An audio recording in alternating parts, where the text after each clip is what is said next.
মা, আপোনালোকে মোক কিয় পঠাই দিছে? মই কলৈ যাম? মোক ইয়াতে ৰাখক। মই অনুৰোধ কৰিছোঁ, মোক এই ঘৰখনৰ পৰা খেদি নিদিব। মোৰ থাকিবলৈ একো ঠাইয়ে নাই। মোৰ মা দেউতা নাই। মই মামা ঘৰৰ পৰা বিয়া হৈছিলোঁ। এতিয়া আপোনালোকে মোক খেদি দিলে মই মামা ঘৰলৈ কেনেকৈ গুচি যাওঁ? মামা আৰু মামীয়ে মোক এতিয়া নাৰাখে, কাৰণ বিয়াৰ আগতো তেওঁলোকে মোক ৰাখিবই বিচৰা নাছিল। আইতা থকালৈকেহে মৰম কৰিছিল। আইতা মৃত্যুৰ পিছত মামা মামীয়েও মোক বুজা বুলি ভাবিছিল। এতিয়া আপোনালোকে খেদি দিছে, ঘৰৰ পৰা পঠাই দিছে। মই কলৈ যাম? তই বুজায়েই। তই সকলোৰে বাবে বুজা। এই পৃথিৱীৰ বাবে এটা বুজা। তই কলগ্গ। তোৰ যদি থাকিবলৈ জেগা নাই, তেন্তে মৰি নাথাক কিয়? মা, মোৰ নিজৰ জীৱনৰ কথা হোৱা হ'লে মই চিন্তা নকৰিলোহেঁতেন। মই পানীত জাপ দি নাইবা জুই জ্বলাই যি ধৰণেই নহওক নিজকে শেষ কৰি পেলালোহেঁতেন। কিন্তু মা, মোৰ গৰ্ভত অভিজিতৰ সন্তান আছে, আপোনালোকৰ বংশৰ উত্তৰাধিকাৰী। মই এই সন্তানটোক কেনেকৈ মাৰি পেলাওঁ? এই সন্তানটোৰ ভুল ক'ত মা? সেইটো আমাৰ সন্তান নহয়। সেইটো আমাৰ বংশৰ উত্তৰাধিকাৰী নহয়।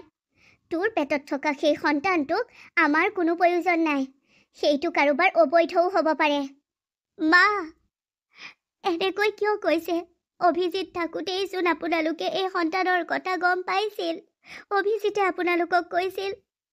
অভিজিত মৃত্যু হোৱাৰ লগে লগে মই এইখনৰ বাবে বা এই সন্তানটো অবৈধ হৈ পৰিল কেনেকৈ মা? মুঠৰ ওপৰত আজিৰ পৰা তই এইখন ঘৰত প্ৰৱেশ কৰিব নোৱাৰ। এইখন ঘৰৰ দুৱাৰ সদায়ৰ বাবে তোৰ বাবে বন্ধ। তই বিয়া হৈ আহি মোৰ ল'ৰাটোৰ মূৰ খালি। বিয়াৰ 2 বছৰ নহওঁতেই মোৰ ল'ৰাটোৱে মৃত্যুক সাৱটি ল'বলগীয়া হ'ল। তোৰ নিচিনা কুলক্ষণী এজনীক এইখন ঘৰত আমি ৰাখিব নোৱাৰোঁ। মা, তেওঁৰ মৃত্যু এটা এক্সিডেণ্ট আছিল। মই তেওঁৰ লগতো যোৱা নাছিলোঁ। তেন্তে তেওঁৰ মৃত্যুৰ কাৰণ মই কেনেকৈ হ'লোঁ মা? মা, অনুৰোধ কৰিছোঁ, এই সন্তানটোৰ খাতিৰত মাথো সন্তানটো পৃথিৱীলৈ অহালৈকে মোক এই ঘৰখনত ৰাখক। মই এই সন্তানটোক জন্ম দিয়ালৈকেহে আপোনালোকৰ ঘৰখন বিচাৰিছোঁ। মোৰ আশ্ৰয় বিচাৰিছোঁ। যেতিয়াই এই সন্তান জন্ম হ'ব, মই আপোনালোককেই চঞ্জাই, যদি আপোনালোকে মোক আঁতৰি যাব কয়, আঁতৰি যাম। সেইটো তই আমাক চঞ্জাবি। লোকৰ লেতেৰাবোৰ আমি চাফা কৰিম। এইবোৰ নহ'ব। মা, বাৰে বাৰে এনেকৈ নক'ব। এই সন্তান আপোনালোকৰে। আপোনালোকৰ বংশৰ তেজ আছে। বৌ, আপুনি কিবা এটাতো কওক। বৌ, আপুনিতো জানে এই সন্তানৰ খবৰ পাই মই আৰু মোৰ মানুহজন কিমান সুখী হৈছিলোঁ। আপুনি সেই সময়ত সুখবোৰ চেলিব্ৰেট কৰিছিল। কিন্তু এতিয়া কিয় আপুনি মোৰ ফালে এবাৰো চোৱা নাই? আপুনি কিয় মাক সহযোগ কৰিছে? বৌ, প্লিজ আপুনি মোক ৰাখক এই ঘৰখনত, প্লিজ। মই তোমাক এই ঘৰত ৰাখিব নোৱাৰোঁ। এই ঘৰখনৰ মালকিন অৰ্থাৎ মায়ে যেতিয়া তোমাক ঘৰৰ পৰা যাব কৈছে, মই তোমাক কেনেকৈ ৰাখোঁ? আৰু তোমাৰ যদি আত্মসন্মান বাচি আছে, তেন্তে তুমি ঘৰ ত্যাগ কৰা। বৌ, তোক গতিয়াই ভুকুৱাই ঘৰৰ পৰা খেদি দিয়াৰ পিছতো তোৰ কি লাজ নাই? যাব কৈছোঁ, যা। আজি যদি অভিজিত থাকিলহেঁতেন, তেন্তে মই এই দিন দেখিব লগা নহ'লহেঁতেন। স্বামীৰ অবিহনে এগৰাকী পত্নীৰ জীৱনটো সঁচাকৈ অসহনীয়। কোনেও শান্তিৰে থাকিব নিদিয়ে। কিন্তু এতিয়াৰ পৰা মোৰ পৰিচয় হ'ব মোৰ সন্তান। এই সন্তানটোৱেই ডাঙৰ হৈ মোৰ পৰিচয় হ'ব। আগলৈ সি হ'ব মোৰ পৰিচয় বা তাই হ'ব মোৰ পৰিচয়। মই এতিয়া ক'ত যাম সেয়া নাজানো, কিন্তু মাক হিচাপে এই সন্তানটোক মৰিব মই নিদিওঁ। আপোনালোকে ভুল কৰিছে। নিজৰ বংশৰ উত্তৰাধিকাৰীক নিজৰে তেজক বাহিৰ কৰি দিছে। হ'ব, তই যা। তোৰ নিচিনা কপটীয়া এজনী মুখ চাই থাকিবলৈও আমাৰ কোনো ইচ্ছা নাই। নালাগে মা, আজিৰ পৰা আপোনালোকে মোৰ মুখ চাব নালাগে। এতিয়াহে শান্তি। মা, এইটোতো সঁচা যে আমাৰ অভিজিতৰেই সন্তান, মানে তাই গৰ্ভত থকা সন্তানটো আমাৰ অভিজিত আৰু তাই। সেই সন্তানটো অবৈধ নহয়। কংকনাৰ গৰ্ভত থকা সন্তানটো এই বংশৰ উত্তৰাধিকাৰী। মুন্মি, মই জানো কংকনাৰ গৰ্ভত থকা সন্তানটো আমাৰ বংশৰ উত্তৰাধিকাৰী, কিন্তু সেই কুলক্ষণী কপটীয়াজনীৰ সন্তানক এই বংশৰ উত্তৰাধিকাৰী সজাব বিচৰা নাই মই। তোমাৰ সন্তান মানে আমাৰ বাবুৱেই আমাৰ বংশৰ উত্তৰাধিকাৰী হ'ব। বাবু এতিয়া সৰু হৈ আছে, সিও 2 বছৰত ভৰি দিছেহে। সি তাৰ ভায়েক বা ভনীয়েকজনী অহা হ'লে কিমান যে আনন্দ পালেহেঁতেন, লগতে খেলিব পাৰিলে হয়। কিন্তু এতিয়া চুপ থাকা তুমি মুন্মি। যদি তোমাৰ ইমানেই বেয়া লাগিছে, গুচি নগলা কিয় তাইৰ লগত? মা, ময়ো মানুহ দিয়কচোন, মোৰোতো অন্তৰ এখন আছে। বেয়া মোৰ কংকনালৈ লাগিছে সঁচা, কিন্তু তাতোতকৈ বেছি বেয়া লাগিছে সেই গৰ্ভত থকা সন্তানটোলৈ, যি জন্ম নহওঁতেই তাৰ দেউতাকক হেৰুৱাইছে আৰু নিজৰ অধিকাৰবোৰ হেৰুৱাইছে। হেৰুৱাওক, তেনেকুৱা সন্তানে সকলো হেৰুৱাওক। সি পপীয়া, সেইবাবেহে সি গৰ্ভলৈ অহাৰ লগে লগে মোৰ ল'ৰাটো এই পৃথিৱীৰ পৰা গুচি যাব লগা হ'ল। তুমি কোৱা, সি কি পপীয়া নহয়? এয়া আপুনি কি কৈছে মা? হে, জন্ম নোহোৱা গৰ্ভত থকা এটা দেৱ শিশু পপীয়া হ'ব পাৰে কেনেকৈ? সি পপীয়া, সি গৰ্ভলৈ আহিয়েই নিজৰ দেউতাকৰ মূৰ খালে। আৰু শুনা, সি কেতিয়াও এই বংশৰ পৰিচয় নাপায়। আৰু আমি নিদিওঁ তাক তাৰ পৰিচয়, যে আমি তাৰ কোনোবা হওঁ। কিন্তু সময় আমাৰো আহিব।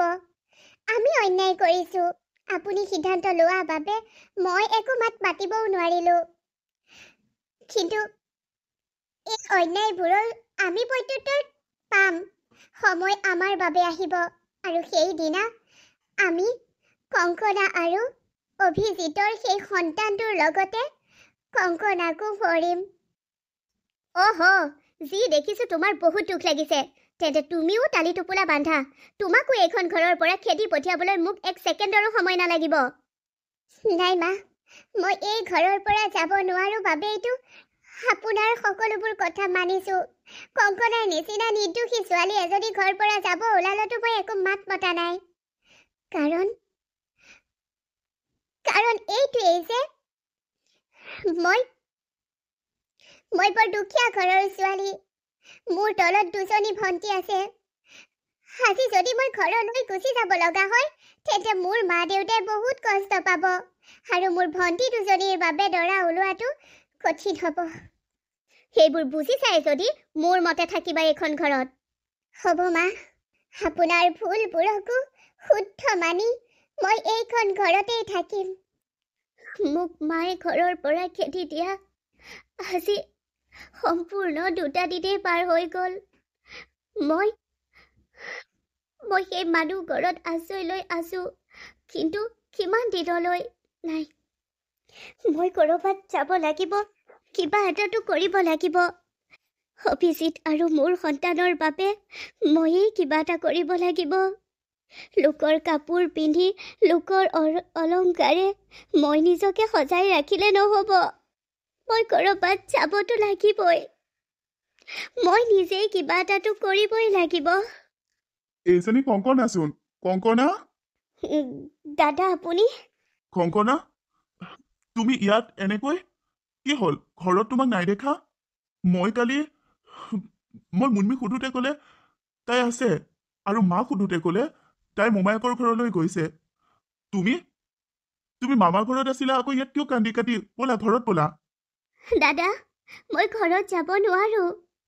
মই ঘৰত নাযাওঁ। কি ফটোৱামিবোৰ কৰিছা? ঘৰত নোযোৱা, ঘৰত যাব নোৱাৰা কিয়?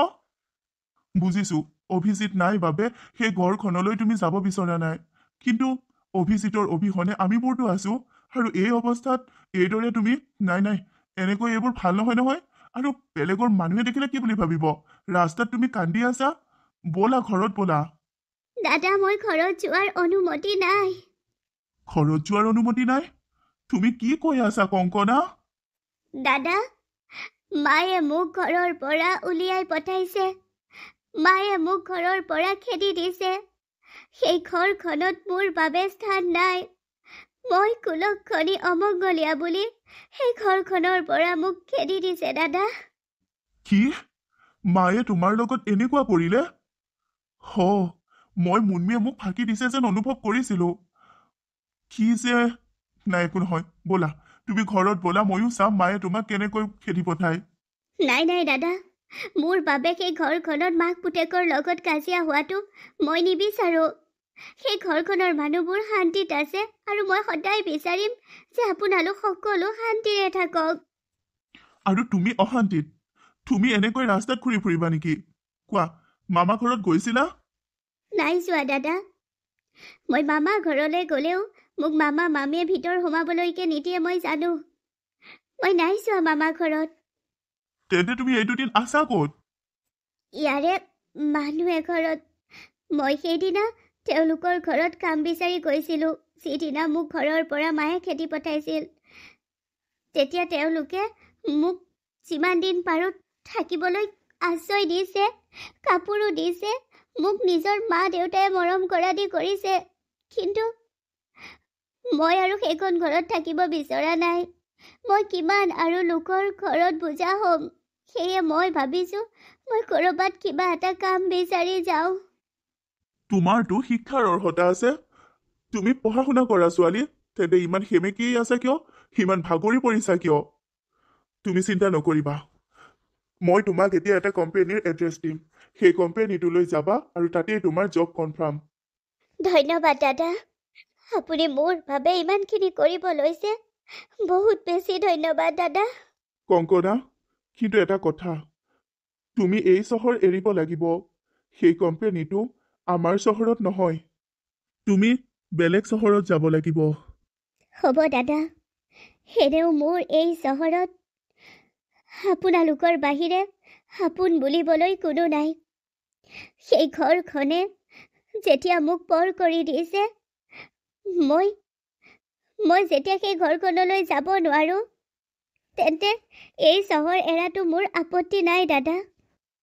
দাদা, বহুত বেছি ধন্যবাদ আপোনাক।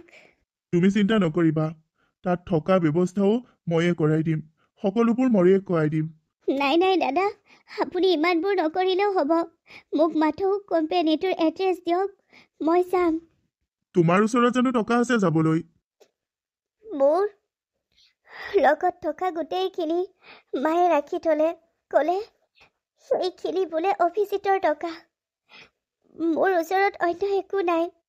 মায়ে বৰ হাতত দি থৈ যোৱা মামা ঘৰ বয়ে দিয়া সেই সোণৰ খাৰুপাত আছে, সেই পাতেই বিক্ৰী কৰি দিম আৰু মই। সেই পাত তোমাৰ মা আৰু বৰ মৰমৰ চিন, সেই পাত তুমি বিক্ৰী নকৰিবা। মই তোমাক অলপ পইচা দিম, তুমি লৈ যাবা। নাই নাই দাদা, আপুনি মোৰ বাবে যিখিনি কৰিছে সেয়াই বহুত, আৰু নালাগে দাদা।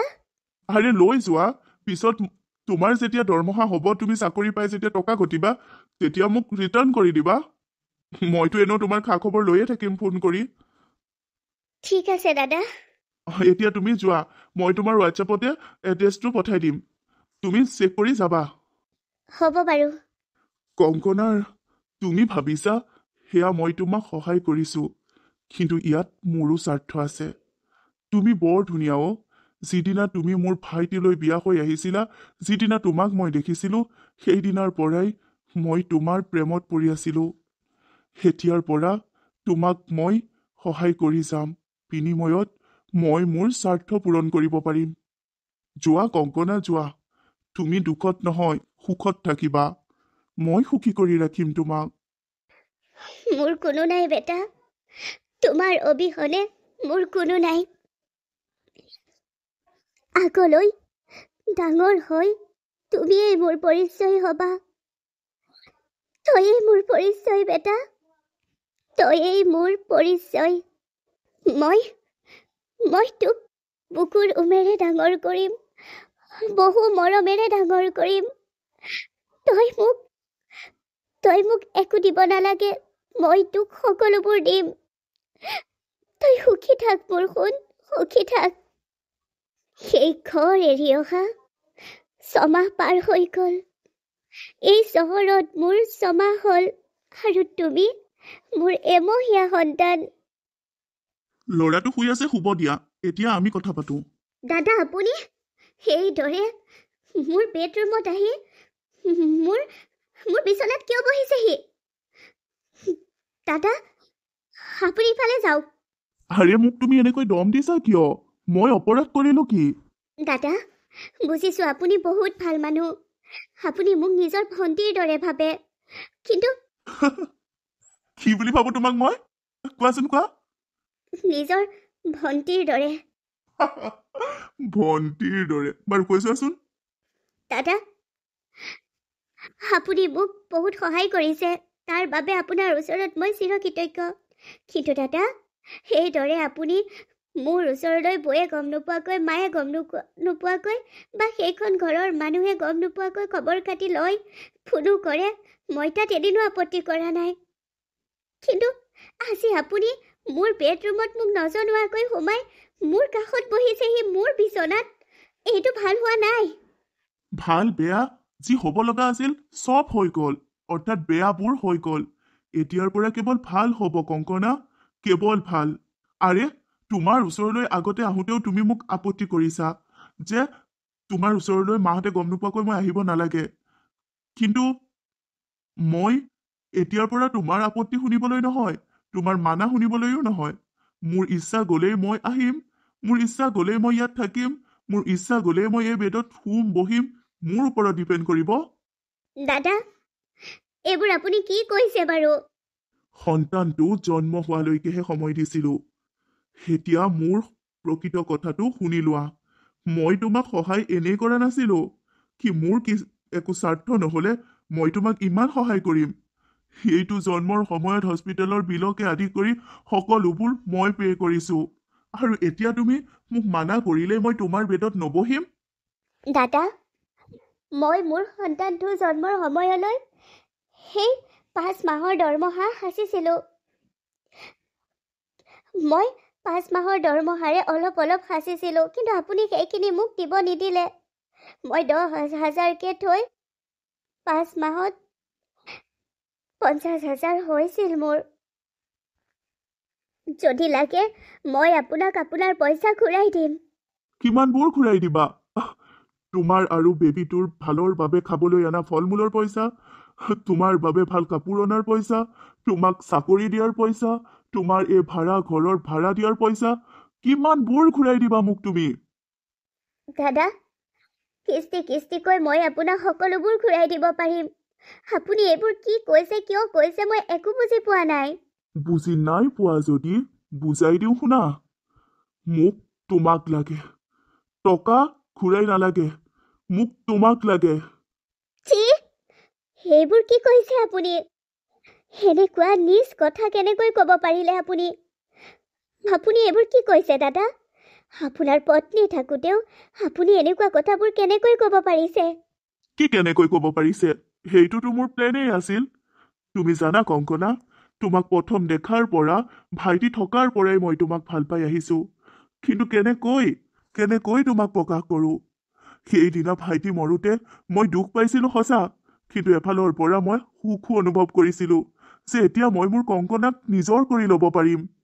আৰু কংকনা, তুমি ঘৰত নথকা কেইদিনত মই সকলোকে সুধি পাগলৰ দৰে হৈ গৈছিলো যে কংকনা ক'ত গ'ল। সেইদিনা আগবেলাতে মই সেইদৰে খোজকাঢ়ি এইবাবেই আহিছিলো কিজানি তোমাক ক'ৰবাত দেখা পাওঁ, আৰু সঁচাকৈ তোমাক সেইদিনা দেখা পালো। আৰু তোমাক দেখা পাই মই তোমাক সেয়া সহায়ৰ হাত আগবঢ়ালো। তাৰ বিনিময়ত মোৰো স্বাৰ্থ লুকাই আছিল। মোৰ স্বাৰ্থ এইটোৱেই যে চিৰদিনৰ বাবে মই তোমাক মোৰ পত্নী হিচাপে লওঁ। দাদা সেইবোৰ কি কৈছে আপুনি? মই ঠিকেই কৈছো। এই সন্তানটো জন্ম হোৱালৈহে মই ৱেইট কৰি আছিলো।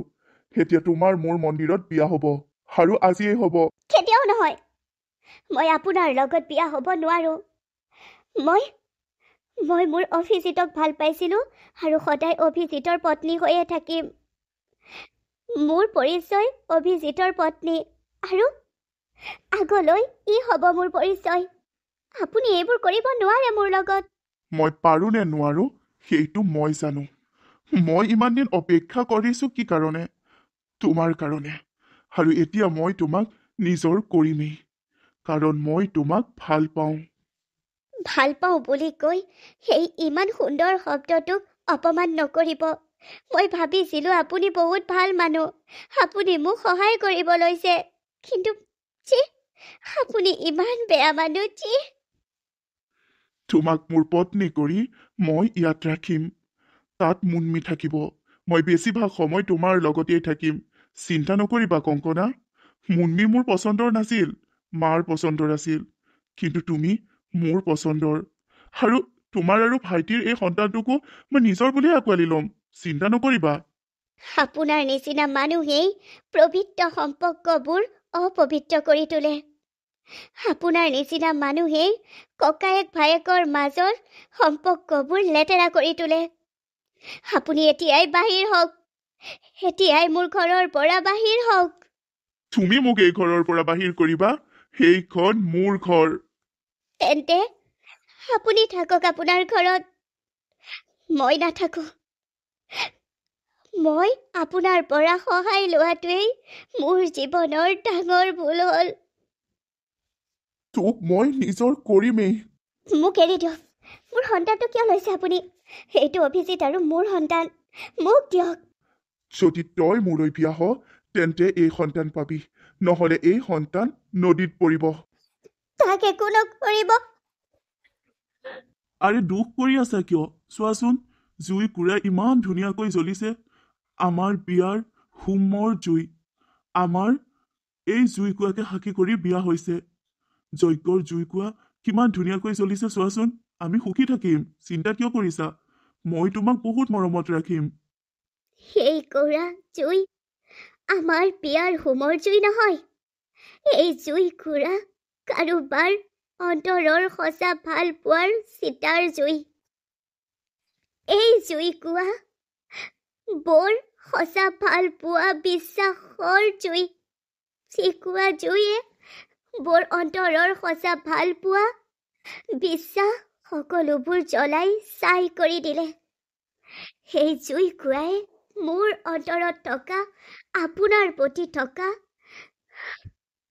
বিশ্বাস আৰু সত্যতা সন্মানখিনিক জ্বলাই শেষ কৰি দিছে এই জুই কুৱা পবিত্ৰ জুই নহয় এই জুই কুৱা অপৰাধৰ জুই সেই জুই কুৱা এজন স্বামীয়ে এগৰাকী পত্নীক কৰা বিশ্বাসঘাতকতাৰ জুই সেই জুই কুৱা এজন ককায়েকে এজন ভায়েকক কৰা প্ৰতাৰণাৰ জুই সেই জুই কুৱা হোম যজ্ঞৰ পবিত্ৰ জুই নহয় এই বিয়া আপোনাৰ মতে বিয়া কিন্তু এই বিয়া মোৰ মতে বিয়া নহয় এয়া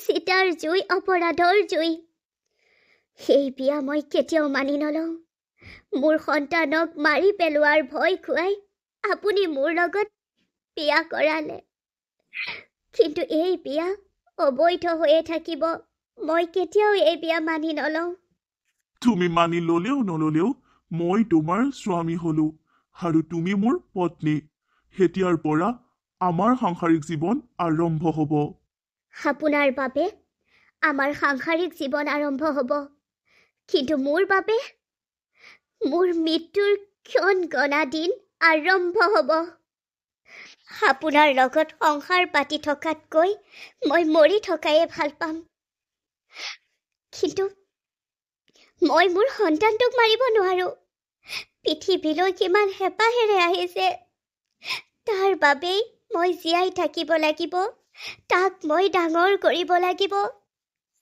মই অভিজিতৰ পত্নী আৰু সদায় অভিজিতৰ পত্নী হৈয়ে থাকিম এতিয়া তুমি অভিজিতৰ পত্নী নহয় এতিয়া অভিজিত মৰি গল এতিয়া তুমি অভিজিতৰ ককায়েকৰ মানে প্ৰণৱৰ পত্নী এতিয়াৰ পৰা তোমাৰ পৰিচয় হ'ব প্ৰণৱৰ পত্নী নহয় আপোনাৰ নামৰ লগত মই মোৰ পৰিচয় দিব নোৱাৰো আপুনি নহয় মোৰ পৰিচয় মোৰ সন্তান হ'ব আগলৈ সি হ'ব মোৰ পৰিচয়। নহয় আপুনি মোৰ পৰিচয়, আগলৈ হ'ব সিয়েই মোৰ পৰিচয়। মোৰ পৰিচয় মোৰ সন্তান।